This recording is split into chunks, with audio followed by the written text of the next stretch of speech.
Keep it up and that up.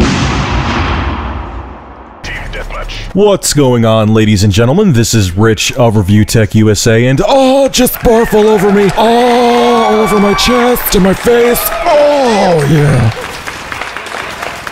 So if you're expecting Resident Evil 6 to be a true survival horror game and go back to the roots of the Resident Evil series, you're gonna be very disappointed. The producer of Resident Evil Revelations, Masachika Kawata, said the series needs to follow the path taken in Resident Evil 4 and Resident Evil 5, and even take it a step further. Kawata goes on to say, looking at the market data for survival horror games, the market is small compared to the number of units Call of Duty and all those action games sell. A survival horror Resident Evil doesn't seem like it'd be able to sell those kind of numbers. Yeah, that's brilliant, because I know people are dying for Resident Evil to become more like Call of Duty and Gears of War. That's exactly what they want from the series. Yes, I'm being sarcastic. Kawata did say that it's not necessary to make the series Call of Duty-like, but suggested there may be room for this series to try the old survival horror approach or something totally new through a spin-off or side game, like the game that just came out recently, Resident Evil Raccoon City, and we see how well that one turned out.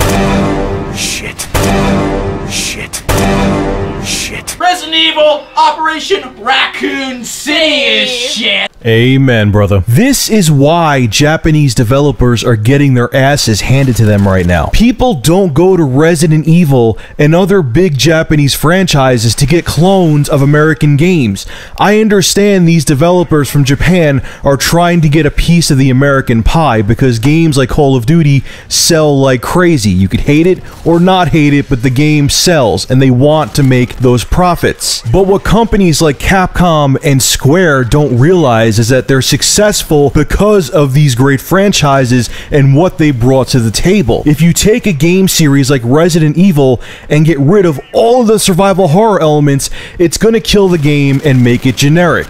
That is what is happening to it right now, and Resident Evil Raccoon City, spin-off or not, is a perfect example of it. And Capcom, I'm dying to know this. What markets are you analyzing that shows that a survival horror game would not sell well? What other mainstream survival horror game is out there that you're basing your numbers on? Silent Hill? Give me a break. The bottom line is, reading this article and seeing how Capcom wants to approach future Resident Evil installments makes me very worried for Resident Evil 6. Capcom, like I said earlier in this video, if I want to play a third-person action game, I'll play Gears of War, not Resident Evil. You need to wake up, smell the coffee, and remember what made you successful. Stop worrying about getting American profits, because you won't make any profits if your games keep sucking. So what's your take on this? Are you worried about Resident Evil 6 like I am, or are you looking forward to the more action-based Resident Evil games? Make sure to rate, comment, favorite, and subscribe, and if you have an interesting news article, make sure to private message me either on YouTube or G2PO, and if I use your article, I'll shout you out in the video and feature your channel in the description. Oh yeah, if you're wondering why I'm playing Modern Warfare 3 again,